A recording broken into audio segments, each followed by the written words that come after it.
All right, so the backstory behind this is WillNE's a pussy. He's a liar. And, well, he's insecure before anything, and that's why I do pity him as opposed to hate on him. I do pity him because he's very insecure.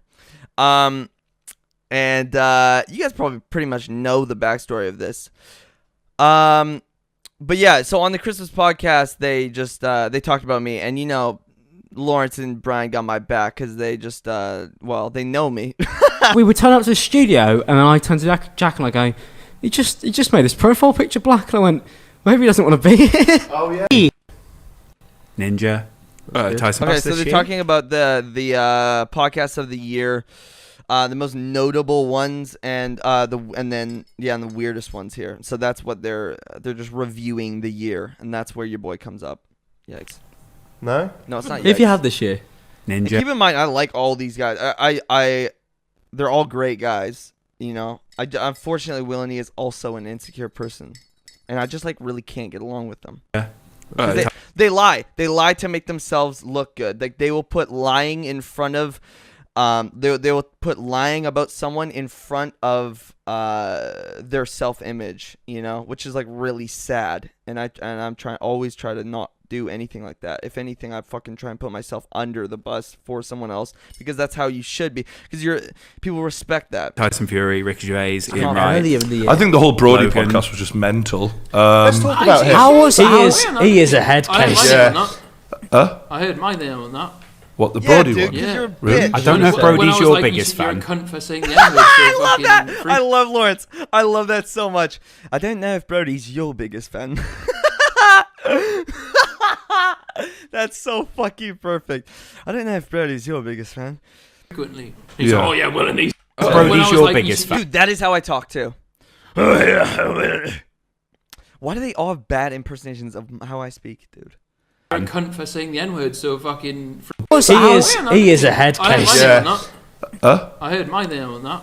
I love the Brody one? Yeah. Really? I don't know if Brody's your biggest fan. You're a cunt for saying the N-word so fucking frequently. He never said that to my face. But yeah. He's like, oh yeah, WillNE says I can't say the N-word. I also said that to him though. I also said you can't say that. In that podcast, you can't say that. He's mental. Dude, well, Lawrence brings it up in a minute here, but the way I run is if someone tells me not to do something, I have to do it. It's weird, but that's the way I run. I just I can't if you guys know that Tyler the Creator song, Rebel in Defiance makes my motherfucking cock hard. That's how I feel. It reminds me of Filthy Frank if it was even more off kilter. I know. Yeah. He reads social situations and then for some weird reason his brain works out the opposite thing that you're supposed to do in that situation. Dude, and I don't even think I said that to Lawrence. He knows what's up though. Lawrence literally speaking the truth right there. Social situations and then for Frank if it was even more off kilter. Yeah. He reads social situations and then for some weird reason his brain works out the opposite thing that you're supposed to do in that situation. You didn't get on with him, did you? No, that's really weird actually because I got on exceptionally well with him, which is why I was quite upset. Yeah, it's really funny because that's because funny how often people say that about you, and then after the podcast we go out with people. It's so funny. Even with Dapper Laughs afterwards, we went for. Dude, Lawrence is awesome, an awesome guy, man. It's so funny because everybody's like, "Oh, Lawrence hates you. You hate Lawrence." Dude, I really like Lawrence. He's really a fucking awesome guy, and he's dude, he's so genuine, and he's one of those people that just talks good about people behind their back. You know what I mean? And I really, really respect him for that. He's a really fucking sweet guy. I really respect him. For an Italian meal, and we were all sitting there. I sat next to him, and we were having a laugh. We were like, you told so because I'm saying it in a way that mocks people who say I think Will just had a standpoint of you can't say the N-word. But I get that. I respect that. Dude, I can say whatever fucking word I want, bitch. N-word? You mean nigga? Ow! I can say whatever I want because it's my party. I can do it all. Yeah. Okay? This my mouth. I can say what I want to. Okay? Miley fucking Cyrus, bitch. I came up and I was like, I think as a creator, you totally get this YouTube side of it. Yeah. I just think the way you're coming at it is totally wrong. And he goes, I say the N-word, so, it liberates black people. I never said that, but yeah. What? It doesn't liberate. So we have... I definitely didn't say I say the N-word to liberate black people. definitely did not say that. And that's where it comes into play. Insecurities. People put lies in front of the truth to make themselves look better because they cannot be seen in a bad light, which is like the weakest thing ever. Because I'm saying it in a way that mocks people who say it. I'm going, your mind. I didn't say that, however. I said, I'm saying it like I do. I'm mocking fucking dude. My whole channel, I'm mocking people. We've had this debate. We've had this debate with him though, and obviously, I think a lot of people actually. So why the fuck? It was the worst podcast because people thought we were bullying him, or they thought that nothing had happened off the podcast. Dude, and everybody was like, they're bullying him. But after the podcast, I'm always honest. You guys know this. After the podcast, I'm like, I know people are gonna be in the comments like, dude, they went hard on Brody, but they didn't though because I know them. I know them really well, and it was like people don't realize how good, like how close we are. And maybe that's our responsibility as podcast makers to be like, give the context and be like, look, we've spoken a lot to Brody off the podcast, and maybe that didn't come across. Yeah. And Lawrence is dead on where he said that. It just didn't come across in the podcast that we are like close. I love all of them to death. You know what's funny? I genuinely think I would get along with JaackMaate, even though he doesn't like me. Fair enough. A lot of people, well, I don't know. I think pussies don't like me, but that's just my opinion.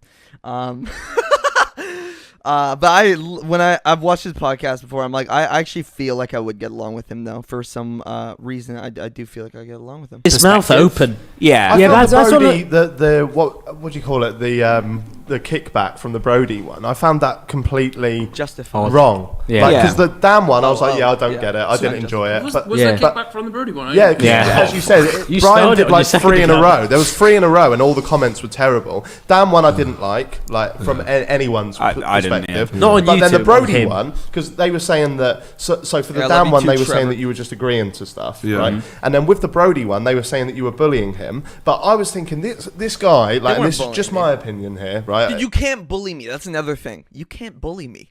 I bully myself. He knows that I'm not a fan of him. You were, whenever he was getting out of control, you were giving him great feedback, and just which keep is on what the straight and narrow. Let's make a podcast. Yeah. So it's like you can't win. Let's make a podcast. Shut up. Just kidding. Because 1 minute you're doing this to Dan, which I thought you were a bit, but then when it comes to Brody, you've gone the other way and you're getting backlash there. So it's kind of like, I thought at that moment you might be fucked. People don't understand how hard it is to interview people. That's true. Alex is people don't understand how hard it is to interview people. Dude, I don't know how I'm gonna do that if we have people on the podcast, me and Grayson's podcast. Looking at the comments, I've seen 3 in a row. I like you guys, obviously, but I'm seeing all the comments. I was like, I don't know how they get out of there. That's so funny because the Brody one was a weird one in the first place because Brody's a very different energy in real life to the energy that he is on camera. That's and if you speak to him off true. Listen, I don't get that though. I don't get that because that's not true. Because he said otherwise in I don't think it came across right. I think it was like it wasn't said right because I am literally. Dude, give me coffee and I'm me, okay? The only time I'm not myself is when I'm by myself. I just get really depressed by myself. I need people around me to feel good, and I feel shit when I'm not with people. And if you had a camera on me when I was by myself, you'd be like, holy shit, this kid is sad. On camera? When I met him on and off camera, he was the same person. Yeah, you met him on a night out. I agree with way out. You met him on a night out? Boy, I don't give a fuck what day it is. I'm the same. One night out. And I thought it was very different. I thought it was just, he was proper sound down to earth. You could chat him on any level. Yeah. And then he goes on the podcast. He's like, oh, well, and he says a concept. I'm like, bro, we sat down. That's not quite. That's what I didn't quite understand was like the whole what was going on with you, and I didn't know whether he was saying it because maybe he wanted to, mention you in the podcast, those kind of things. But the Dan one was just. It just came to my mind. I was like, oh, WillNE, because he is the person that said that. This was a good podcast though. I liked it. Anyways, that was when they stopped talking about your boy. What the fuck?